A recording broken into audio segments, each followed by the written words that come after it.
안녕하십니까? 레고팜TV의 이무영입니다. 오늘 날씨 많이 변덕스럽죠? 지금 시간이 10시 반. 낮에는 많이 더웠었는데 지금 밖에는 비가 내리고 있습니다. 휴가철도 거의 다 끝나갔는데 이 비가 더위를 한꺼풀 식혀주는 그런 기회가 되었으면 좋겠습니다. 어제 국토교통부에서 민간 택지에 대해서 분양가 상한제 적용 기준을 완화하는 거에 대한 보도가 있었는데요. 하루가 지난 8월 13일 오늘 민간 택지 분양가 상한제에 대해서 여론이 많이 악화되는지 들끓는지 국토교통부에서 다시 보도 참고 자료를 배포를 했습니다. 그 내용에 대해서 함께 살펴보도록 하겠습니다. 자, 화면에 보시는 것은 국토교통부에서 금요일 배포된 보도 참고 자료가 되겠습니다. 민간택지 분양가 상한제 사실은 이렇습니다. 이런 내용입니다. 궁극적으로는 해명 자료에 가까울 것 같고요. 언론들에서 여러가지 다양한 보도들이 나왔고, 사실 언론이라는 것은 제목을 좀 달기 나름이잖아요. 어쨌든 어떤 내용들이 실렸는지 볼까요?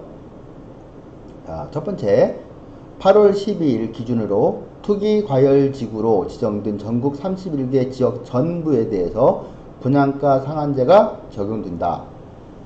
연합뉴스나 동아일보, 딴딴딴 여러 언론 매체들이 이런 보도가 있었나 봅니다.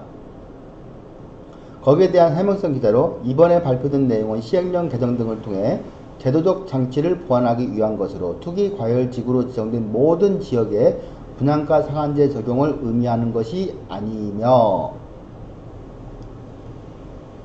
선택 요건 중 하나 이상을 충족하고 주거정책심의위원회에서 상한제 적용이 필요하다고 결정한 지역에 한해서 적용할 계획이다.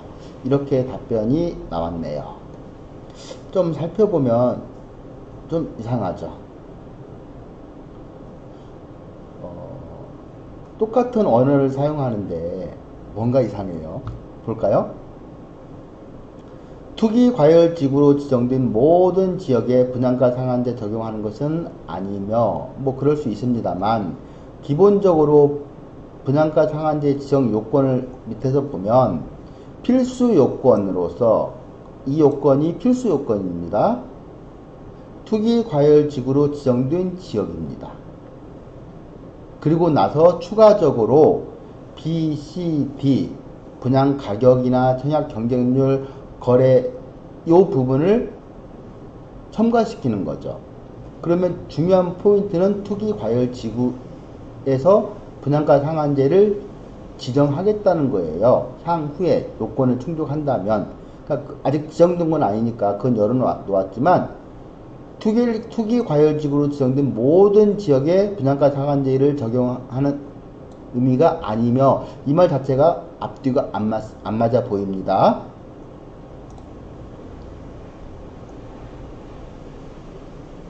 그리고 이제 구체적으로는 분양가 상한제 적용되는 지역을 지정하려면 국토부 산하에 있는 주거정책심의위원회를 열어서 이제 부처별 협의도 하고 시장 상황을 종합적으로 검토해서 지정하겠노라. 이것은 절차에 불과하니까요.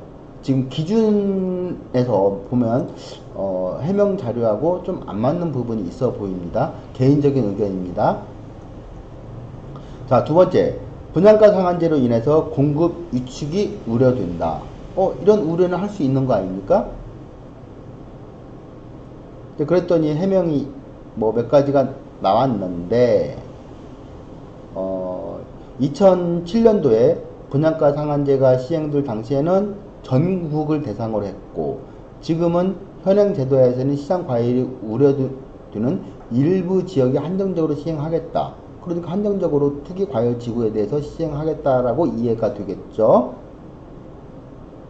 또한 분양가 상한제는 분양 가격에 적정 이윤을 반영하고 가산비를 통해서 추가적인 품질 향상에 소요되는 비용도 반영할 수 있도록 하여서 사업 이윤 감소에 따른 공급 위축 우려도 적다라고 했습니다. 저는 반론이 있습니다. 분양가는요, 분양가 상한제가 적용되는 지역에서 일반 분양 가격은요, 택지비, 표준형 건축비, 그리고 가산비용입니다. 가산비용을 얼마로 할지는 언급된 경우가 없습니다. 표준형 건축비는 다 나와 있는 거니까 중요한 항목이 아니죠. 택지비를 어떻게 하겠다는 것도 지금 아무런 얘기가 없습니다. 시장에서 우려하고 걱정하는 것은 그 부분이에요. 택지비하고 가산비용을 어떠한 기준으로 할 것인지 이 부분이고요. 저는 어제 분양가 상한제 적용 기준이 발표될 당시에 10월까지 시간이 있으니까 향후에 보완이 되겠노라 라고 생각을 했습니다. 그러니까 이 부분은 조금 지켜봐야 될 내용입니다. 뭐 당장에 왈가왈부할 내용은 아닌 것 같고요. 서울 시내 재개발 재건축 정비 사업장에서 얼마만큼의 조합원들의 분담금이 발생할지 이런 부분들은요, 계산이 함부로 들 것 같지는 않습니다. 지켜봐야 될 내용입니다. 그런데 이제 어떤 이런 부분이죠. 사업 이윤 감소에 따른 공급 위축 우려도 적다. 저는 동의하지 않아요. 공공택지에서 가격을 택지를 매입한 건설사가, 시공사가 건축비를 들여서 분양하는 것은요, 간단합니다. 원가가 그대로 공개되니까요, 건축비 있고 적정 이윤이 들어가기 때문에 시공사들 입장에서는 안 할 이유가 없는 거죠. 이윤을 조금 통제할 수는 있을지 몰라도요, LH공사에서 공급한 택지 비용의 원가가 있잖아요. 표준형 건축비가 있는 거고요. 그런데 민간 택지에서 사업 이윤 감소를, 이 부분은 달라요. 사업을 누가 합니까? 재개발 재건축에서 사업 주체는요, 정비사업의 조합원들이 구성한 조합입니다. 사업 시행자는 조합이라고요. 시공사가 아니고요. 시공사는 도급을 받았든 지분제로 참여하든 자기들의 건축비용과 적정 마진을 가져간단 말이죠. 사업 이윤 감소는요, 조합원들에 해당되는 내용입니다. 그러면 사업 시행자가 사업을 안 하겠다, 사업을 지연시키겠다라고 한다면 공급 위축에 대해서 우려되는 것은 당연한 지적이라고 생각합니다. 또 볼까요? 글로벌 금융위기로 2010년부터 상한제 시행 전인 딴딴딴 해가지고 인허가 물량이 많이 회복을 됐다, 이런 이제 표현이 있네요. 상당 부분 이 부분은 공감합니다만 밑에 통계치를 한번 살짝 살펴볼게요. 이제 수도권에서도 더 압축해서 서울을 놓고 보자고요. 서울에서 일반 분양을 할 수 있는 부분은요, 일부 이제 다른 사업 방식도 있습니다만 대부분은 재건축, 재개발, 정비 사업장에서 일반 분양이 공급이 됩니다. 그렇다면 정비 사업 관련된 인허가 통계를 보면요, 2006년도부터 2018년도까지 통계치가 제시가 되어 있는데 2007년도에 29.8, 굉장히 크죠? 2007년도까지는 부동산 시장이 어땠을까요? 굉장히 좋았습니다. 2008년 봄부터 거래가 사라지고 움직임이 없으면서 2008년도 9월 말 10월 초에 금융위기가 터졌죠. 징후는 앞에 부분에서 나왔었고요. 그러면 2008년도부터 인허가 물량이 특별한 게 없잖아요. 쭉 10년, 11년, 12년을 통해서 그 물량 자체가 적죠. 그리고 나서 2013년도 4월 달하고 10월 달이 부동산 시장에서 쌍바닥을 형성하면서 인허가 물량이 또 증가하죠. 부동산 시장이 변화가 있다는 거죠. 부동산 시장이 좋을 때는 공급이 증가하고요. 부동산 시장이 나쁠 때는 감소합니다. 그리고 보면요. 2017년도 볼까요? 부동산 시장이 굉장히 좋았죠. 수치를 보시면 답이 나옵니다. 또 2018년도 부동산 시장이 어땠을까요? 가격은 좋았습니다만 거래가 많지는 않았습니다. 인허가 물량이 지금 이상이 보이고 있는 겁니다. 정부에서 규제를 안 해도 인허가 물량은 감소할 여지가 충분히 있어 보입니다. 이 통계치로 제가 봤을 때 그렇습니다. 개인적으로. 그러니까 지금 이게 분양가 상한제로 인한 공급 위축 우려 부분은요, 전체적인 부동산 시장하고 또 상한제에 따른 공급 위축하고 같이 지금 접목되는 부분도 있어 보인다는 소리를 하는 겁니다.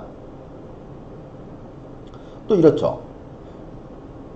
현재 서울 시내에서 추진 중인 381개 정비사업 중에서 그 사업 추진이 본격화된 착공 단계, 관리처분 인가 단계에 있는 단지가 151개고 세대수로는 13만 7천 세대라고 합니다.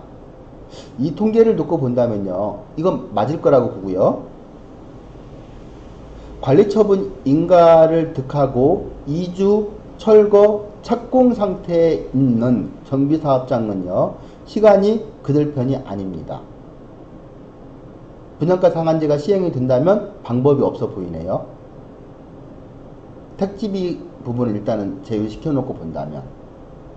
그러니까 이 부분은 통계적으로 보면 이상이 없어 보이는 물량입니다. 그러면 이 물량이 공급되니까 분양가 상한제를 시행하더라도 공급에 우려가 없다라는 소리를 하고 있는 거예요.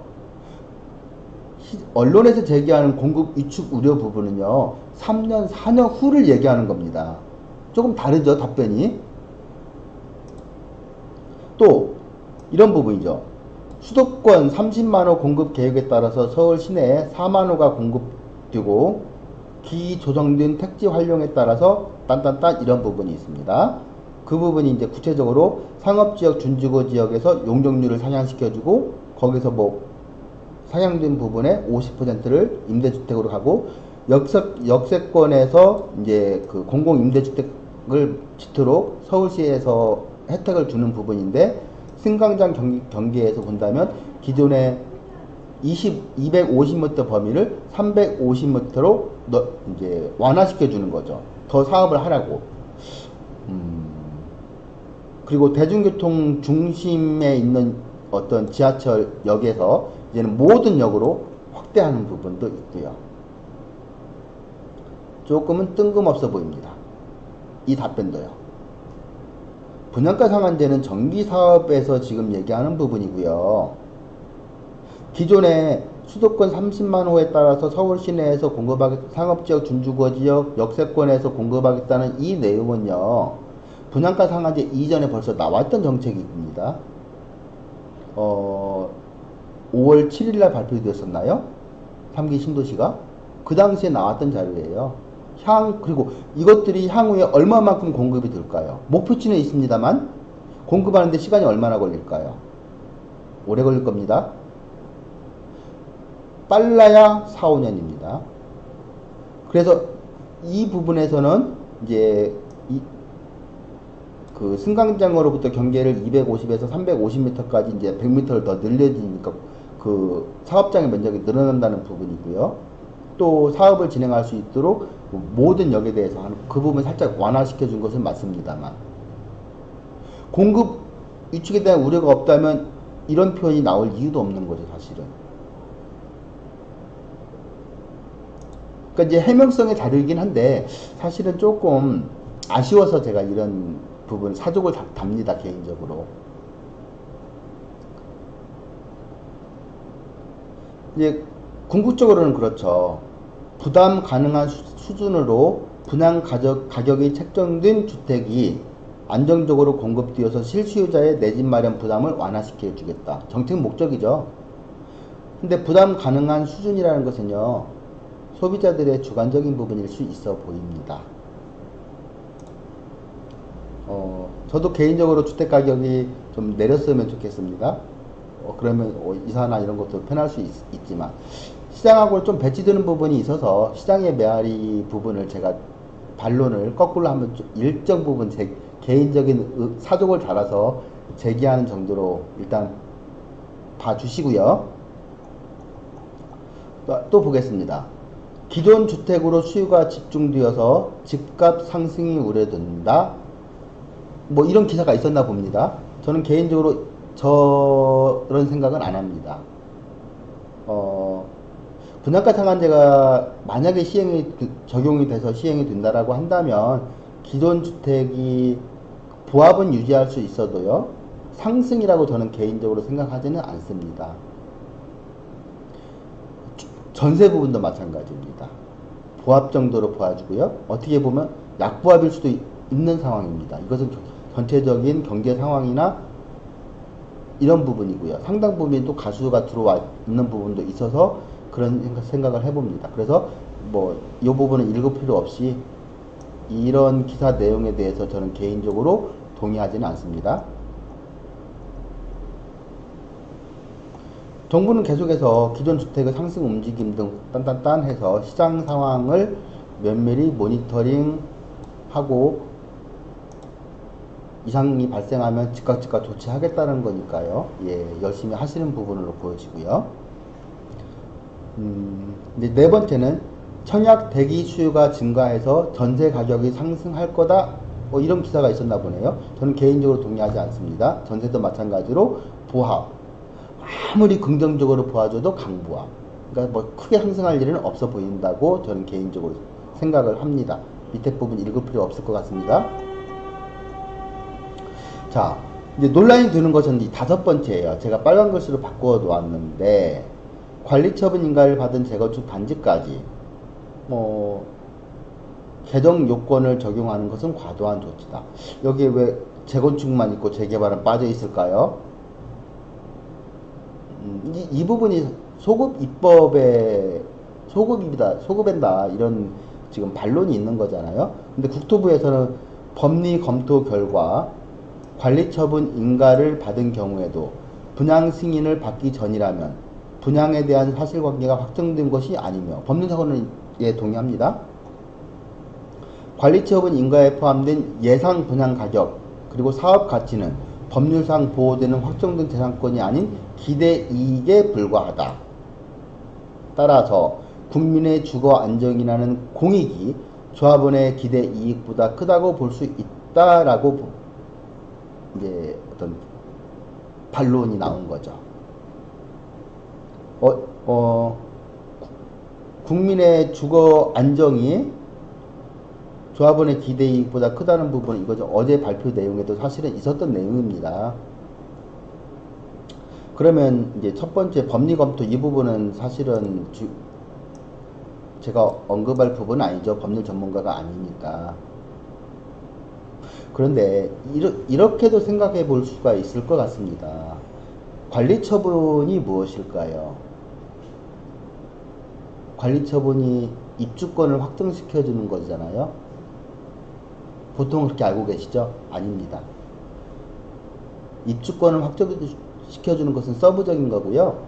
관리처분이라고 하는 것은 정비구역 내에 개별 조합원들의 어떤 지분권에 대한 형평성을 맞추는 것으로 볼 수가 있습니다. 입주권이 나오는 것은 당연한 것이고요.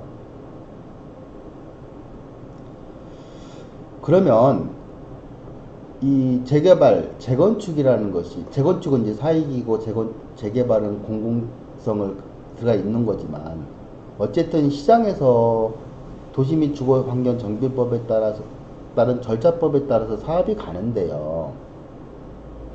시장에서의 어떤 그 불확실성을 너무 키워준다라고 보는 측면에서 저는 반론을 제기합니다. 정부에서 주거 안정이라는 큰 틀에서 정책을 추진하는 것도 좋습니다만, 시장에서의 어떤 불확실성은 제거를 해 주십사 하는 겁니다. 그러면 기존의 시행령을 바꾸는 부분도요, 향후에 바꿔서 적용을 할 수도 있는 거고요.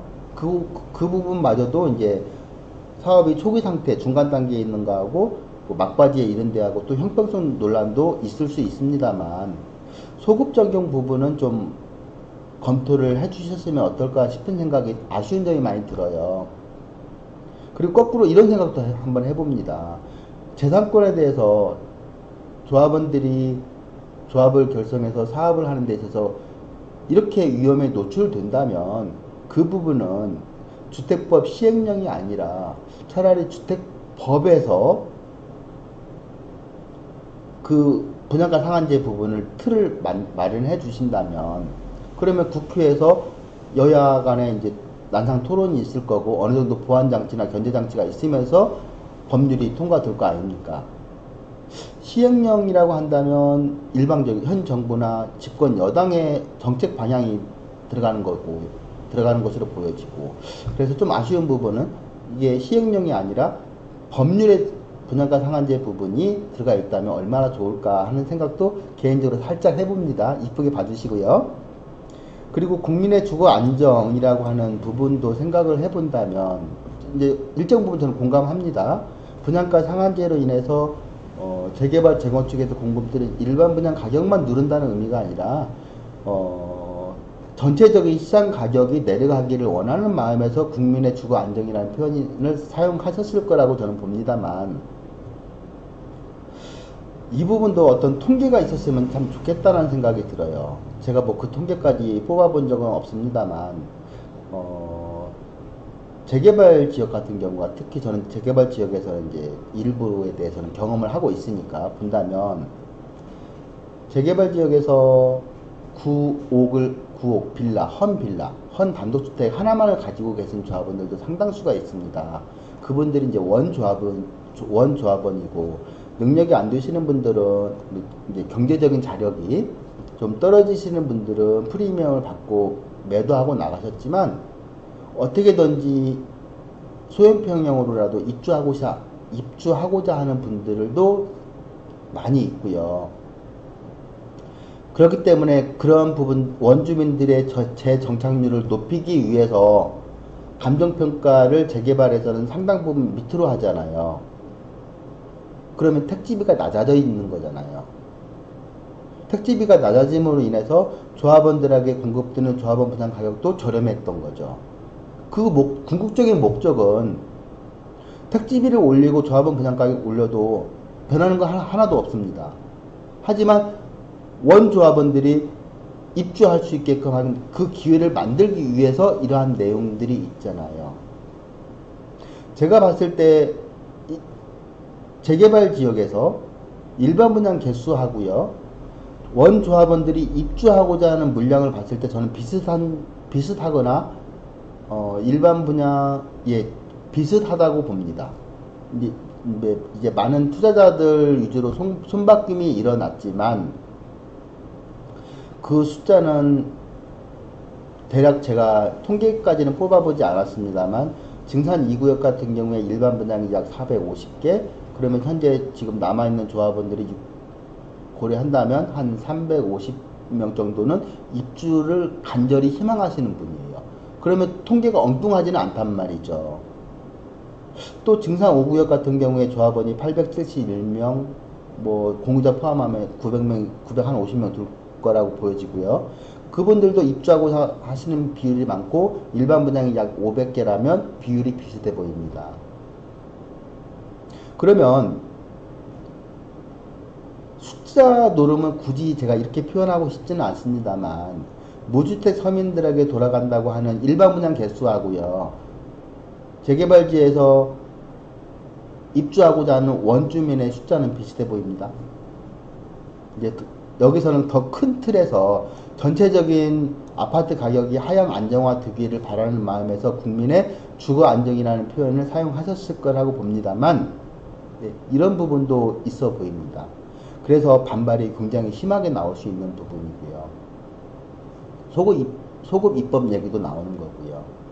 여기에 대해서는 택지비, 저는 이 부분도 보면서 택지비 부분하고요, 가산비를 어떻게 할 것인가 부분도 고려하고 있습니다. 이 부분은 제가 다른 내용 가지고 조금 뒷부분에서 다시 한번 얘기 한번 해보겠습니다.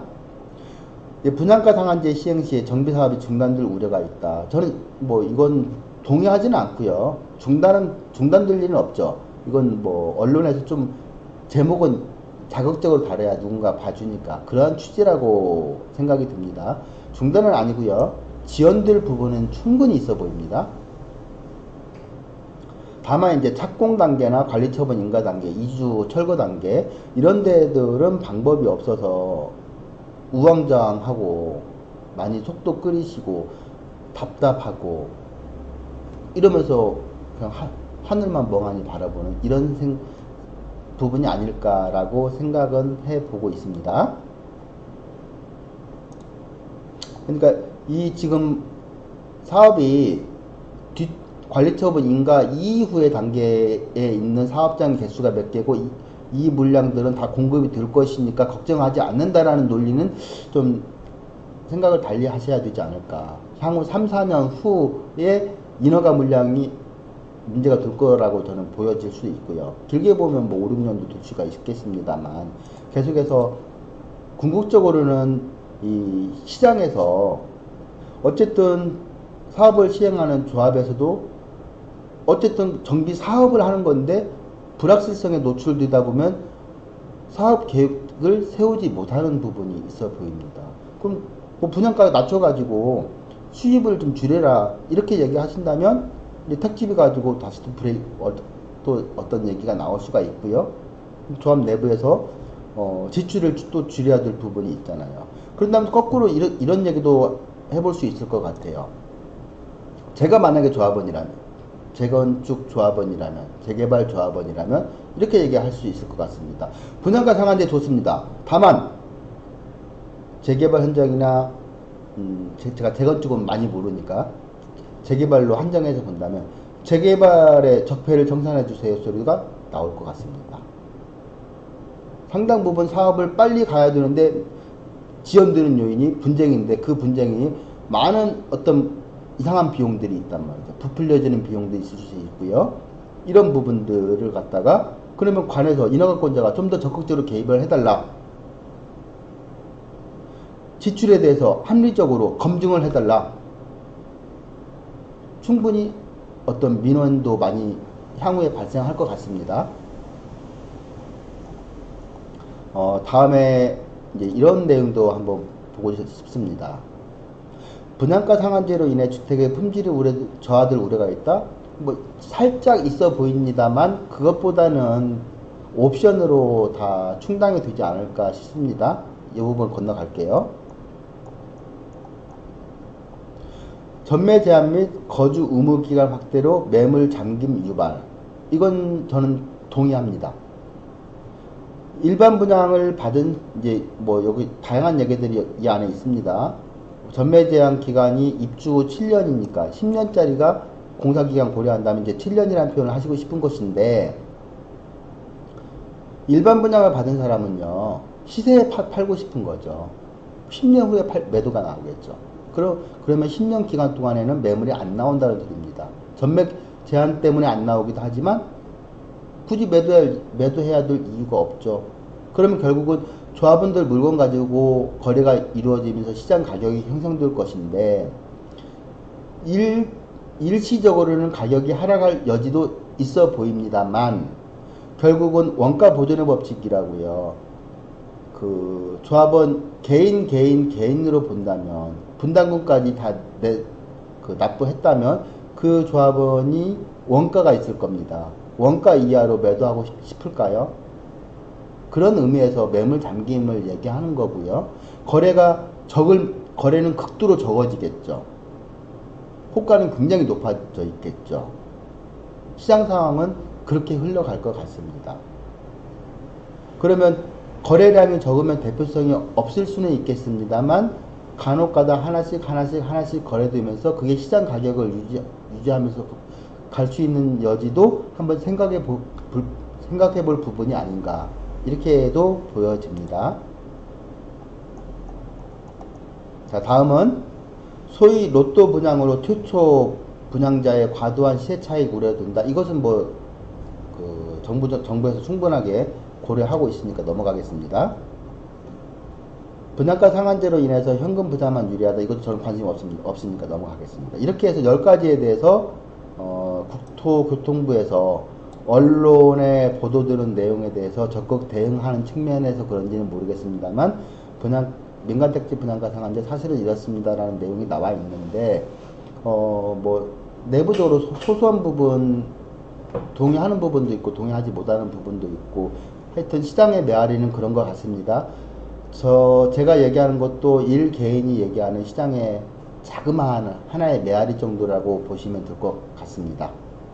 자, 그 다음에 제가 하나 더 보고 싶은 내용은요. 공동주택 분양 가격의 산정 등에 관한 규칙. 이 내용을 보고 있습니다.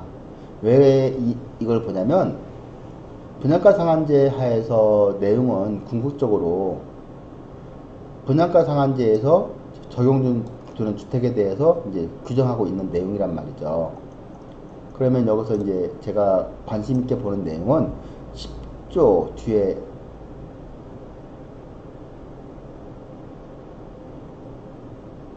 이제 보통은 분양가 상한제가 지금 공공택지에 대해서는 적용이 되고 있으니까요.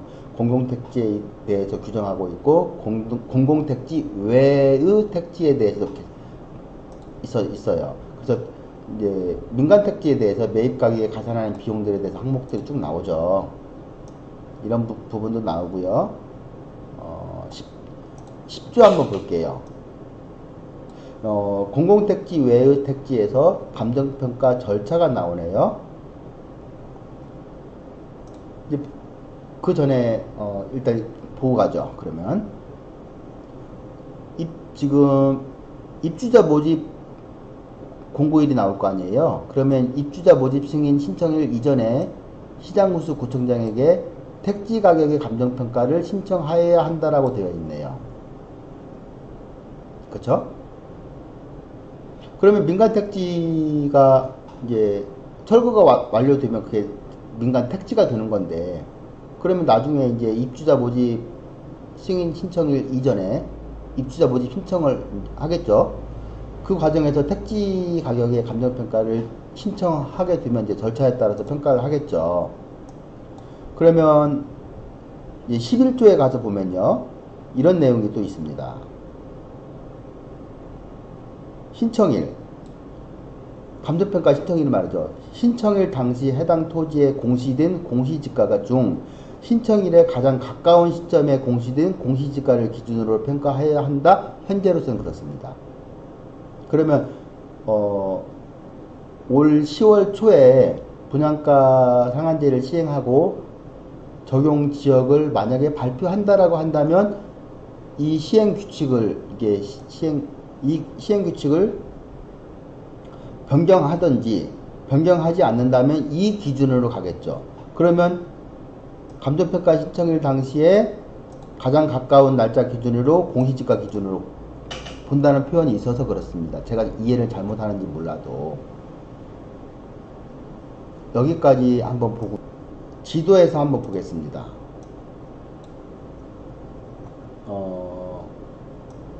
여기가 이제 가운데 부분이 증산 2구역이에요. 2구역에서 제 사무실이 여기에 있으니까 가까운 데를 한번 잡아 볼게요. 182 증산동 182-5번지 여기에 대한 공시지가 한번 열어볼게요.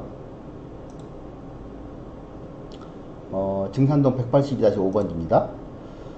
여기가 증산 2구역 같은 경우에 종전자산 평가일이 사업시행 인가일이 되니까요. 2014년 12월 14일입니다. 그러면 2014년 12월 14일이니까 2015년도 가격으로 보면 될 겁니다. 제곱미터당 455만 1000원입니다. 이걸 이제 평으로 환산하면 평당 금액이 나오겠죠? 그리고 지금 현재 2019년 기준으로 공시가격은 481만 7천원이 되겠습니다.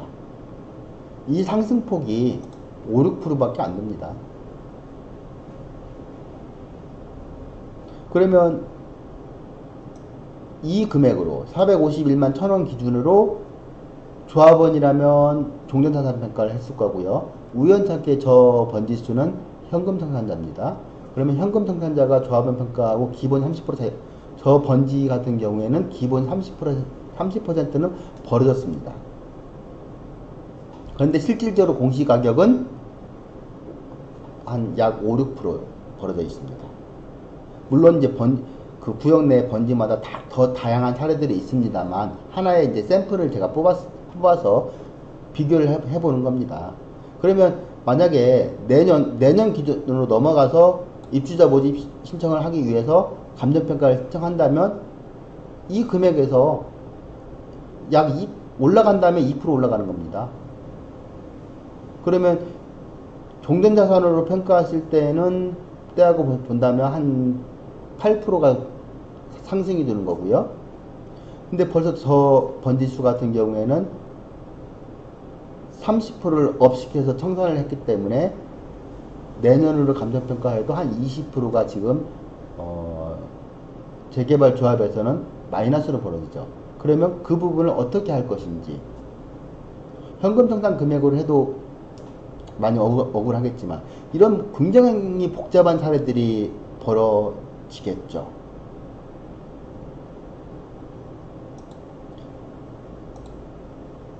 그래서 저는 개인적으로 이 분양가 상한제에서 분양 원가를 잡을 때 택지비와 기본형 건축비, 그리고 이제 가산 비용이 있는데, 건축비 이외에도 이제 가산 항목들은 있습니다.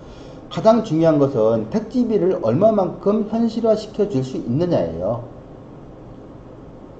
이 부분에 대해서 정부 발표를 저는 개인적으로 지켜보고 있습니다. 참 어려운 내용 같아요. 정부도 어려울 것 같고요.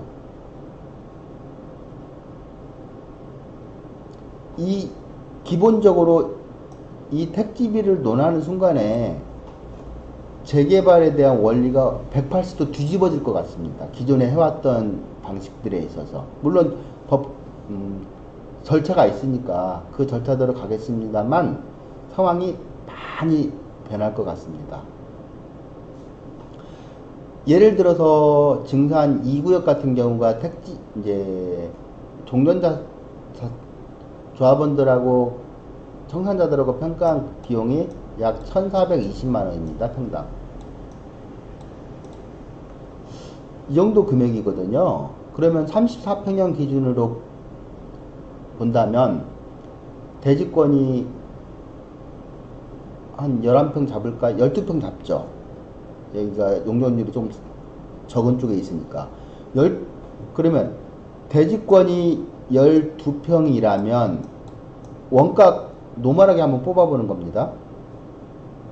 1,400만원에서 12개 곱하면은 1억 4천, 1억 한 8, 대지권의 가격이 1억 한 8천 볼게요. 나머지는 가산비로 충당해야 되겠죠. 건축비를 평당 600으로 볼까요? 그리고 34평형으로 곱하면 6, 8에 약 2억 나오겠네요. 예. 그리고 여기다가 어떤 가산 비용이 얼마나 들어갈지는 뭐 전혀 예측도 안 됩니다만 한 1억 집어넣어 볼까요? 그러면 3억, 4억 8천. 이런 숫자가 나옵니다. 허무맹랑한 지금 숫자를 제가 얘기하는 겁니다. 재개발 지역에서 본다면 제가 일전에 논쟁을 한번 한 적이 있습니다. 재개발 지역에서 누가 가장 큰 이익을 보느냐, 이 부분 가지고 논쟁을 했어요. 제가 아직 관리처분 책자 몇 개 가지고 통계를 지금 내보려고는 하고 있습니다만 어떤 분이 그러시더라고요. 재개발 사업을 진행하게 되면 가장 큰 이득을 보는 것은 인허가권이다. 서울시하고 은평구청이다. 이런 얘기를 하시더라고요. 제가 통계까지는 보지 못해서 제가 저는 개인적으로 이제 반론을 제기하기에 개인적으로 저는 금융기관이라고 생각했었다. 금융이자 때문에. 그래서 저는 개인적으로 1번이 가장 큰 이득을 보는 것이 1번이 금융기관이고 2번이 시공사고 3번이 인허가권자다, 지자체다 라고 생각을 했었는데 그분은 거꾸로 1번이 1번이 인허가권자고 2번이 금융기관이고 3번이 시공사라고 얘기를 하시더라고요. 그래서 나중에 조금 더 있다가 통계를 정확히 한번 뽑아보자. 그 정도 선에서 대화를 마무리 지었는데 그렇습니다. 이 비용을 원가로 인정을 해줄 수 있을지 모르겠습니다. 이게 굉장히 커다란 비용인데 이 비용을 이 가산 비용에 넣어서 정부에서 인정을 할지 안 할지 저는 궁금해요. 그래서 향후에 분양가 상한제가 시행이 되고 된다면 일반 분양가 원가를 잡아낼 때 가장 궁금한 점이 택지비 하나, 가산 비용에서 재개발에서 진행되는 이 비용들, 인허가 비용이나 이런 부분들이 어느 정도 반영이 될 수 있을까? 뭐 사실은 금융 비용이니까 이것은 재개발도 엄밀히 의미하면 민간에서 진행하는 사업이니까 금융 비용은 너네들이 부담하라고 당연히 나올 수도 있을 부분이지만 그래도 한번 생각을 해보게 됩니다.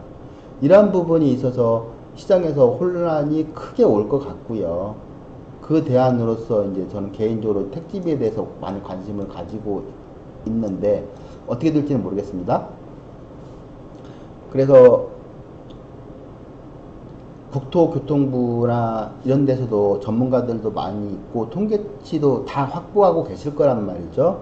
그래서 분양가 상한제가 어떻게 될지 좀 실무선도 시장도 좀 고려를 해주시고 시장에서 돌아갈 수 있는 사업을 계획을 세우고 진행할 수 있는 어떤 안정성, 어떤 불확실성은 좀 제거를 해주시는 방향에서 가셨으면 어떨까라는 생각도 개인적으로 해보게 됩니다.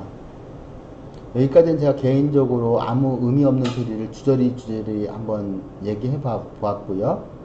저는 10월 초에 과연 어떤 얘기들이 나올지 계속해서 지켜볼 예정입니다. 여기까지 해서 영상을 준비해 보았고요. 영상이 마음에 드신다면 구독하기, 좋아요 부탁드리고요. 다음에 다른 영상으로 또 찾아뵙도록 하겠습니다. 감사합니다.